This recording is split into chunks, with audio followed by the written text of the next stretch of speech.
Picture this. It's 1593, and Queen Elizabeth I of England is face to face with a notorious pirate. But this isn't your typical swashbuckler. It's Grace O'Malley, the Irish pirate queen who commanded her own fleet and struck fear into the hearts of sailors across the Irish Sea. Born in 1530 in County Mayo, Ireland, Grace O'Malley was no ordinary noblewoman. From a young age, she yearned for adventure on the high seas. Legend has it that when her father refused to take her on a trading expedition because of her long hair, she cut it off to prove she could handle ship life. This earned her the nickname Grain Mowl, or Bald Grace. As she grew older, Grace's reputation as a fearless leader and skilled negotiator spread. She inherited her father's fleet and trading business, expanding it through a combination of diplomacy and piracy.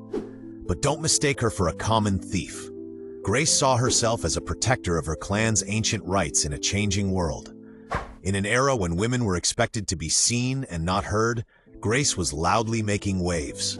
She led men into battle, commanded ships in naval engagements, and even gave birth to one of her sons aboard her ship, reportedly returning to fight against Turkish pirates just an hour later. But Grace's life wasn't all smooth sailing. She faced numerous challenges, including the increasing English control over Ireland. When her lands and wealth were threatened, did she back down? Not a chance. Instead, she sailed her ship right up to Greenwich Palace to negotiate directly with Queen Elizabeth I. Imagine the scene. Two of the most powerful women of their time, from vastly different worlds, meeting face to face. Grace refusing to bow because she didn't recognize Elizabeth as the Queen of Ireland, instead greeted her as an equal. Despite the language barrier, Grace spoke no English and Elizabeth no Irish. They reached an agreement. Elizabeth agreed to release Grace's captured son and restore her lands in exchange for Grace's support against Spain and other pirates. Grace's influence extended far beyond her lifetime. She became a symbol of Irish resistance against English rule, inspiring countless stories, songs, and even a Broadway musical. Her legacy as a woman who defied gender norms and stood up to one of the most powerful monarchs in history continues to captivate people today.